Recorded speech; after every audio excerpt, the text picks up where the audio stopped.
Salam möhtərəm dostlar. Bugünkü söhbətimizin mövzusu belədir. Fikirlərimiz taleyimizi yaradır.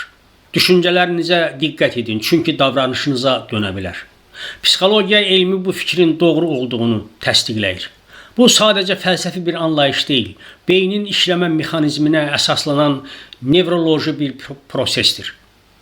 Bu mexanizm necə işləyir? Düşüncələr beyində real sinir əlaqələri yaradır. Neyronlar, yəni sinir hüceyrələri bir-biri ilə əlaqə qurur. Bu əlaqələr nə qədər çox təkrarlanarsa bir o qədər güclənir. Buna neuroplastiklik deyilir. Yəni beynin dəyişmə və yenidən qurulma qabiliyyəti. Araşdırmalar göstərir ki, insanın beynində hətta 80 yaşda da dəyişilmə mümkündür. Yeni vərdişlər qazanmaq qabiliyyəti, yəni hələ də saxlanılır. Burada mühüm olan nədir? Bir el sözü var. Nə əkərsən, onu da biçərsən.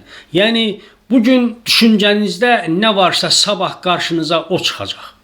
Hər gün mən narahatam deyirsənsə əgər, beyin elə bir sistem qurur ki, sən həqiqətən də narahat adama çevrilirsən. Amma əksinə edə bilsən, hər gün mən sakitəm, özümə hakiməm desən, beyin yeni yollar yaradır, vərdişlər yaradır. Səhərlər dərin nəfəs al, özünə, təbiyyətə, əgər möminsənsə Allaha təşəkkür elə. De ki, mən özümü yaxşı hiss edirəm, sakitəm, bugün işlərim yaxşı olacaq, narahat deyiləm. Bütün bunlar üçün Tanrıma, özümə, öz əzalarıma minnətdaram.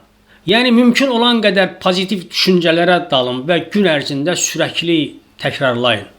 Nə olacaq? Düşüncə nə qədər çox təkrarlanarsa, o qədər avtomatik davranışa çevrilir. Yəni, bir növ beynin proqramına yazılır. Düşüncələr hisslərə, hisslər davranışlara dönür. Məsələn, bugün filan işdə səhv etdim, mən bacarıqsız adam dedinsə əgər, yəni bu mənfi düşüncələrə daldınsa əgər, günahkarlıq, qorxu hissi yaranır. Nəticədə həmin hərəkətə davam etməkdən, yəni artıq yenidən cəhd eləməkdən çəkinirsən. Əgər düşüncəni dəyişsən, hisslərin də, davranışların da dəyişər. Məsələ ondadır ki, beyin düşüncəni reallıqdan ayırıb edə bilmir. Dostlar, bax bu mühüm bir məsələdir, bunu anlamaq. Yəni, məsələn, beyində amigdala deyilən bir mərkəz var. Yəni, emosional reaksiya mərkəzi. O, düşünülən təhlükə ilə real təhlükənin arasında fərq qoymur, ayırt edə bilmir. Qəribə görünür, amma bu elmi bir faktdır. Bir insan sadəcə infarkt keçirə bilərəm deyə düşünəndə belə bədən həqiqətən təhlükə varmış kimi adrenalin ifraz eləyir. Nəticədə ürək döyünməsi, tərləmə, titrəmə, yəni panik atak simptomları başlayır. Beləliklə təkrarlanan düşüncə davranış koduna çevrilir. Yəni beyin bir fikri çox eşidəndə, təkrarlayanda onu avtomatik rejimə keçirir. Adam bir yerə gəlir, həmişə o yerdə görürsən ki, nəsə yadıma düşür. Bu avtomatik rejim deməkdir. Məsələn, sürücülük öyrənən adam əvvəlcə hərəkətləri düşünərək edir, sonra düşünmədən avtomatik davranmağa başlayır. Maşını idarə etməyə başlayır. Eyni mexanizm düşüncələrə də aiddir. Pis nə olacaq düşüncəsi təkrarlana xroniki qorxu davranışına çevrilir. Bu necə baş verir? Aparılan elmi tədqiqatlara görə düşüncələr beyində biokimyəvi dəyişikliklər yaradır. Müsbət düşüncə beyində sakitləşdirici maddələri ifrazı edir, artırır ifrazını.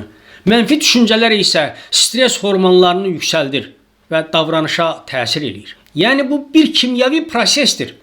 Onu biz öz fikirlərimizlə yaradırıq. Ona görə də dostlar, düşüncələrinizə diqqət edin. Çünki düşüncələriniz sabahki davranışlarınıza dönüşə bilər. Davranışlarınız vərdişlərinizə, vərdişləriniz xarakteriniz isə taleyinizə çevrilər. Tək bir fikir taleyinizi dəyişə bilər. Yaxşı şeylər fikirləşin ki, yaxşı taleyiniz olsun. Usta Maarif kanalını izləyin. TikTokda, YouTube'da, Facebook'da hamısında paylaşıram. Allah amanında qalın, sağlıqla qalın.